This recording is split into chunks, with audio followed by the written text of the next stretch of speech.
امریکی صدر ٹرمپ کی زیر صدارت وائٹ ہاؤس کے سچویشن روم میں ہنگامی اجلاس میں جنگ بندی اور آبنائے ہرمز کی بندش سے متعلق اہم مشاورت کی گئی۔ امریکی میڈیا کے مطابق صدر ٹرمپ نے مشاورتی اجلاس کے دوران فیلڈ مارشل سید عاصم منیر سے فون پر بات کی۔ اجلاس میں ہی صدر ٹرمپ نے ایرانی حکام سے بھی فون پر رابطہ کیا۔ امریکی میڈیا کے مطابق نائب صدر جے ڈی وینس، وزیر خارجہ مارکو روبیو، وزیر جنگ پیٹ ہیگزیت، خصوصی ایلچی اسٹیو وٹکوف، CIA ڈائریکٹر سمیت اعلیٰ فوجی قیادت بھی اجلاس میں شریک ہوئی۔ صدر ٹرمپ کا کہنا تھا پیش رفت نہ ہوئی تو جنگ دوبارہ شروع ہو سکتی ہے۔ ایران ہمیں بلیک میل نہیں کر سکتا۔ امریکہ ایران جنگ بندی ختم ہونے میں 2 دن باقی ہیں۔ امریکی صدر ڈونلڈ ٹرمپ نے کہا ہے کہ ایران کے ساتھ بہت اچھی بات چیت ہو رہی ہے، لیکن تہران کو آبنائے ہرمز کے معاملے پر بلیک میل نہیں کرنے دیں گے۔ امریکی صدر نے اوول آفس میں صحافیوں سے گفتگو میں کہا، ایران 47 سال سے ایسا ہی کرتا آیا ہے۔ ایرانی بندرگاہوں کی امریکی ناکہ بندی اس وقت تک جاری رہے گی جب تک ہمارا لین دین 100% مکمل نہیں ہو جاتا۔ امریکہ اور ایران کے درمیان مختلف نکات پر اختلافات ہیں۔ امریکہ کے ساتھ معاہدے کے کچھ نکات طے پا چکے ہیں۔ ایرانی اسپیکر باقر قالیباف کہتے ہیں، امریکہ کا انتباہ اور ڈیڈ لائن سے اپنے اہداف حاصل نہیں کر سکا تو اب ثالثوں کے ذریعے پیغامات بھیجنا شروع کر دیے۔ عارضی جنگ بندی اس لیے قبول کی تھی کہ امریکہ کو مطالبات ماننے پر مجبور کریں۔ ٹرمپ ایران میں حکومت تبدیل کرنے کے مقصد کو پورا نہ کر سکے اور نہ ہی ایران کی میزائل صلاحیت تباہ کر پائے۔ انہوں نے کہا، اسلام آباد مذاکرات کے دوران امریکہ کو کہا تھا مائن سویپرز کو پیچھے ہٹا لیں۔ آبنائے ہرمز اسلامی جمہوریہ ایران کے کنٹرول میں ہے۔ اسلام آباد مذاکرات میں تنبیہ کی، امریکی جہاز آگے بڑھے تو نشانہ بنائیں گے۔ مذاکرات میں امریکہ نے جہاز پیچھے ہٹانے کے لیے 15 منٹ کا وقفہ مانگا تھا، جس کے بعد اپنے جہازوں کو پیچھے ہٹایا۔ امریکی ناکہ بندی احمقانہ اور غیر دانشمندانہ فیصلہ ہے۔ امریکی فوج بین الاقوامی سمندر میں ایران سے منسلک آئل ٹینکر اور تجارتی جہازوں پر قبضے کی تیاری کر رہی ہے۔ امریکی اخبار وال اسٹریٹ جرنل نے امریکی حکام کے حوالے سے خبر دی ہے کہ ان جہازوں کو تحویل میں لینے کے لیے تیاریاں مکمل کر لی گئی ہیں۔ پاسداران انقلاب کے کمانڈر ان چیف کے مشیر رضا نقدی کہتے ہیں، خطے میں امریکی اڈے ختم نہ کیے تو ہم انہیں ختم کر دیں گے۔ روس نے ایران سے پھر کہا ہے کہ وہ 2015 کی طرح افزودہ یورینیم کی منتقلی میں مدد کرنے کے لیے پھر تیار ہے۔ امریکی صدر کا دعویٰ ہے، ایران 440 کلو گرام انتہائی افزودہ یورینیم فراہم کرنے پر آمادہ ہو گیا ہے۔ ایرانی نائب وزیر خارجہ سعید خطیب زادہ کہتے ہیں، امریکہ کے مطالبات غیر ضروری ہیں، افزودہ یورینیم نہیں بھیجیں گے۔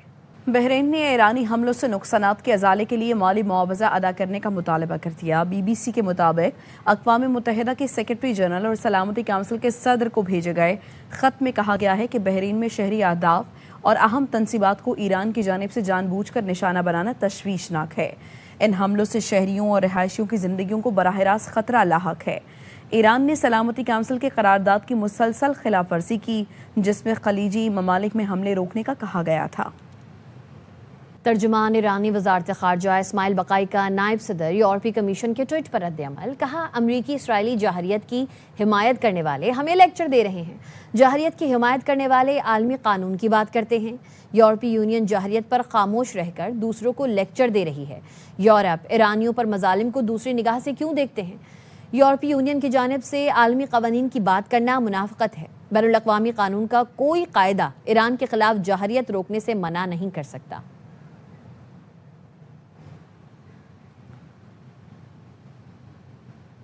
برازیل کے صدر نے امریکی صدر ڈونلڈ ٹرمپ کو پھر تنقید کا نشانہ بنایا۔ کہتے ہیں، ہم ہر دن ایسا ٹویٹ پڑھنے کے متحمل نہیں ہو سکتے جس میں دنیا کو دھمکیاں دی گئی ہوں اور جنگ کے اعلانات کیے جا رہے ہوں۔ بارسلونا میں کانفرنس سے خطاب میں ڈی سلوا نے کہا، ایران جنگ روکنے میں ناکامی پر سلامتی کونسل کے 5 اراکین کو اپنے رویے میں تبدیلی لانا پڑے گی۔ اسرائیلی فوج کی جانب سے لبنان جنگ بندی کی مسلسل خلاف ورزیاں جاری ہیں۔ اسرائیلی فوج نے جنوبی لبنان کے کئی علاقوں کو نشانہ بنایا۔ جنوبی لبنان میں حزب اللہ کے ساتھ جھڑپوں میں 1 اسرائیلی فوجی ہلاک اور 9 سے زیادہ زخمی ہو گئے۔ اسرائیلی فوج کا کہنا ہے، زخمی فوجیوں میں سے 1 کی حالت تشویشناک ہے۔ لبنان پر اسرائیلی حملے میں UN امن مشن کا فرانسیسی فوجی بھی ہلاک ہو گیا۔ سیکرٹری جنرل اقوام متحدہ اینٹونیو گوتریس نے جنگ بندی کی خلاف ورزی کی مذمت کرتے ہوئے کہا، امن دستوں پر حملے ناقابل قبول ہیں، یہ حملے بند ہونے چاہیے، فریقین جنگ بندی اور دشمنی کا خاتمہ کریں۔ اسرائیل کے ساتھ یک طرفہ جنگ بندی نہیں ہو سکتی، حزب اللہ رہنما نعیم قاسم نے واضح کر دیا۔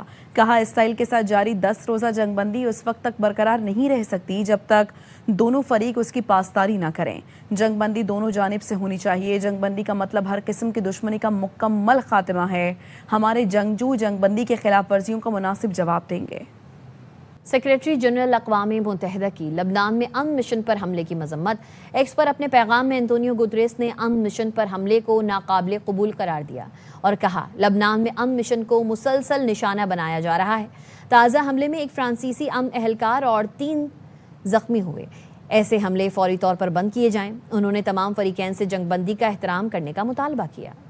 یمن کے حامی حوثیوں نے باب المندب بند کرنے کی دھمکی دے دی۔ حوثی رہنما حسین العزی نے ایکس پر لکھا، اگر ہم نے باب المندب کو بند کرنے کا فیصلہ کیا تو کوئی انسان یا جن اسے نہیں کھلوا سکے گا، سب بے بس ہو جائیں گے۔ صدر ٹرمپ اور بین الاقوامی برادری کے لیے بہتر یہی ہوگا کہ وہ امن کی راہ میں حائل تمام رکاوٹوں کو فوری ختم کریں۔ فلسطین پر اسرائیلی حملے جاری ہیں۔ گزشتہ 24 گھنٹوں میں غزہ میں مزید 7 فلسطینی شہید کر دیے۔ اسرائیلی بمباری سے 24 فلسطینی زخمی بھی ہوئے۔ جنگ بندی کے بعد سے اب تک اسرائیلی حملوں میں 773 فلسطینی شہید اور 2100 سے زائد زخمی ہو چکے ہیں۔ غزہ میں تباہ شدہ عمارتوں کے ملبے سے اب تک 761 لاشیں نکالی جا چکی ہیں۔ متعدد متاثرین اب بھی ملبے تلے پھنسے ہیں۔ شہداء کی مجموعی تعداد 72,549 ہو گئی ہے۔ 1,72,274 افراد زخمی ہوئے۔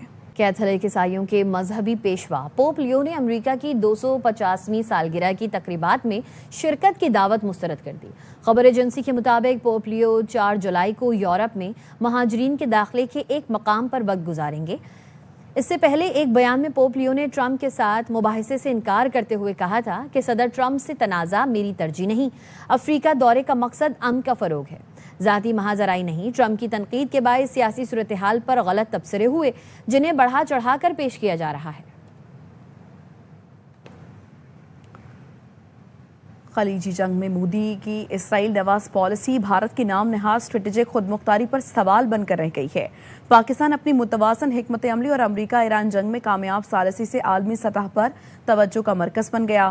بین الاقوامی جریدے ایشیا ٹائمز کے مطابق ایران کے معاملے پر بھارت کی غیر واضح خارجہ پالیسی سخت تنقید کی زد میں ہے۔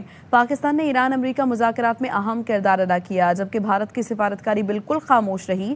ایشیا ٹائمز کا کہنا تھا مودی نے امریکی صدر ڈونلڈ ٹرمپ سے محض تیل اور سپلائی کے نظام کی بات کی۔ بھارتی وزیر خارجہ جے شنکر کا متحدہ عرب امارات کا دورہ بھی مداخلت کے بجائے رابطے اور یقین دہانی تک محدود رہا۔ ایشیا ٹائمز نے کہا چین اور پاکستان کے قریبی شراکت داری نے خطے میں بھارت کی نام نہاد اہمیت کو شدید دھچکا پہنچایا۔ پاکستان سے بہترین تعلقات کے بعد امریکہ کے لیے بھارت پر اعتماد کرنا مشکل ہو گیا ہے۔ وزیر اعلیٰ بلوچستان سرفراز بگٹی سے بلوچستان اسمبلی کے اپوزیشن لیڈر یونس عزیز زہری کی قیادت میں وفد نے ملاقات کی۔ ملاقات میں ترقیاتی پروگرام کو عوامی ضروریات سے ہم آہنگ کرنے پر اتفاق کیا گیا۔ سرفراز بگٹی نے کہا اپوزیشن اراکین عوامی نمائندے ہیں، ہر مثبت تجویز کا خیر مقدم کریں گے۔ بلوچستان اسمبلی پارلیمانی روایات اور صوبائی اقدار کا خوبصورت امتزاج ہے۔ اپوزیشن اراکین نے پارلیمانی کارروائیوں میں ہمیشہ اعلیٰ اخلاقی اقدار کا مظاہرہ کیا۔ باہمی احترام اور بھائی چارے کی روایات ہمیں دیگر پارلیمانوں سے ممتاز بناتی ہیں۔ اپوزیشن کے مثبت اور تعمیری پارلیمانی کردار کو قدر کی نگاہ سے دیکھتے ہیں۔ عوامی مفاد کی قابل عمل اور منظور شدہ اسکیمز بجٹ میں شامل کی جائیں گی۔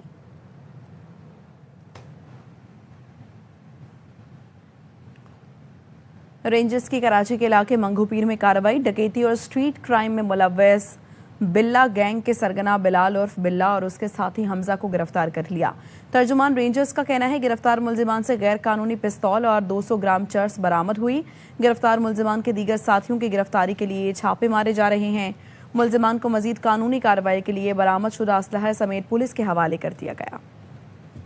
HBL PSL 11 میں کراچی کنگز کے لیے وننگ ٹریک پر واپسی کا چیلنج۔ ہوم گراؤنڈ پر واحد ڈے میچ میں آج ملتان سلطان سے مقابلہ ہوگا۔ آج شیڈیول دوسرے میچ پشاور اور کوئٹہ کی ٹیمز میں جوڑ پڑے گا۔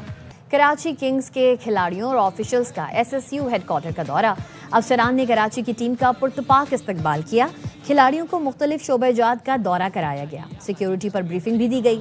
کنگز نے SSU فورس کی پیشہ ورانہ مہارت کو سراہا، سیکیورٹی انتظامات کے اقدامات کو تسلی بخش قرار دیا۔ لاہور میں پاکستان کی تاریخ کی سب سے بڑی national marathon and cycling race کا انعقاد کیا گیا، جس میں سندھ پہلے، پنجاب دوسرے اور KP تیسرے نمبر پر رہا۔ خواجہ رمضان مجید رپورٹ کریں گے۔ لاہور کے مشہور لبرٹی گول چکر سے شروع ہونے والی میگا میراتھن ریس میں خواتین سمیت ہر عمر کے افراد نے شرکت کی۔ خصوصی افراد کے لیے بھی بہترین مواقع فراہم کیے گئے۔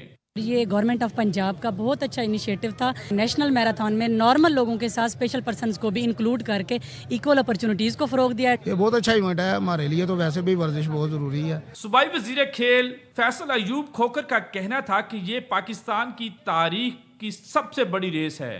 ہمارا ہدف ہے کہ آئندہ ایونٹ میں 1 لاکھ ایتھلیٹس کو شامل کریں۔ سب سے بڑی میراتھن ہونے جا رہی ہے الحمدللہ۔ اگلے اکتوبر یا نومبر میں we will be breaking the record of 100,000 کی رجسٹریشن ہم کریں گے۔ میراتھن ریس میں شریک کھلاڑیوں کا کہنا تھا کہ ایسے مواقع بار بار ملنے چاہیے۔ فیمیلز کو اس طرح جو ہے گھر سے باہر آنے کی پرمیشن نہیں ملتی ہے، لیکن یہ بہت اچھا ہے، یہاں پر فیمیلز اور میلز کو دونوں کو برابری کا رائٹس دیے گئے ہیں۔ 21 kilometre marathon, 5 kilometre women race, cycling, family fun اور ویل چیئر ریس کا اہتمام لبرٹی چوک پر ہوا، جہاں کامیاب کھلاڑیوں میں انعامات تقسیم کیے گئے۔ کیمرامین رانا رضوان کے ساتھ خواجہ رمضان مجید، ARY نیوز، لاہور۔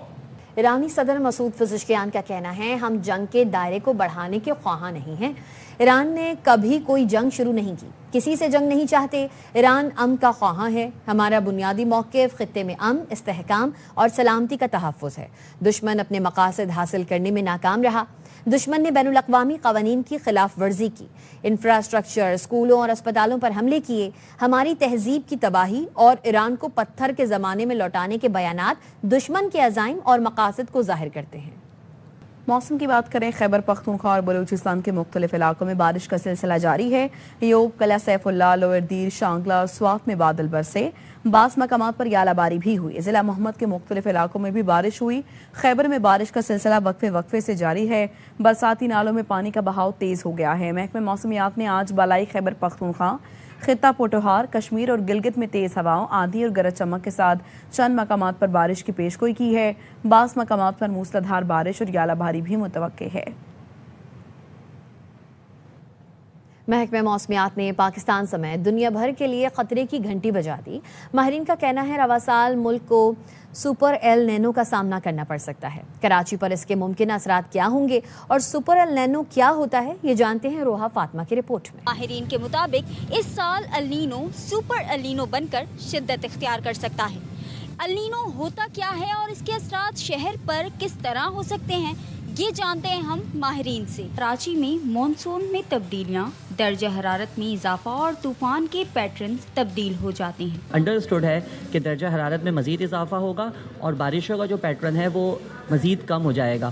موسم کا احوال بتانے والے کہتے ہیں کراچی میں محسوس کیا جانے والا درجہ حرارت بھی بڑھ سکتا ہے۔ 3.4 ڈگری سیلسیس سے سی سرفیس ٹمپریچر زیادہ ہو جاتا ہے تو اس کو ہم سپر ایل نینو کہتے ہیں۔ ڈپٹی ڈائریکٹر محکمہ موسمیات انجم نذیر زیغم نے بتایا کہ اگست اور سپٹمبر میں L Nino super El Nano میں تبدیل ہو سکتا ہے، جس سے نہ صرف رواں سال بلکہ 2027 میں خشک سالی اور شدید ہیٹ ویوز کا خطرہ بھی بڑھ سکتا ہے۔ سپر ایل نینو ایکسپیکٹڈ ہوگا کہ اگست یا سپٹمبر میں جا کے سیٹ ہوگا، تو آنے والا جو سال ہے 2027 پاسبلی دنیا کا گرم ترین سال ہوگا۔ سال 2023 اور 2024 کے بعد رواں سال ایک بار پھر کراچی کے باسی ایل نینو کے زیر اثر غیر معمولی موسمی تبدیلیاں محسوس کریں گے۔ ماہرین خبردار کر رہے ہیں کہ اگر بروقت اقدامات نہ کیے گئے تو اس کے خطرات معیشت اور عوام دونوں پر سنگین ہو سکتے ہیں۔ کیمرامین نعمان شیخ کے ساتھ روحا فاطمہ، ARY نیوز، کراچی۔ 4 سال بعد فیصل آباد انٹرنیشنل ایئرپورٹ سے PIA کا حج آپریشن شروع ہو گیا ہے۔ پہلی پرواز 150 عازمین حج کو لے کر مدینہ منورہ روانہ ہو گئی۔ کمشنر مسرت جبی اور MP احمد شہریار نے عازمین حج کو رخصت کیا۔ 19 مئی تک 23 پروازوں سے 3680 عازمین حج سعودی عرب جائیں گے۔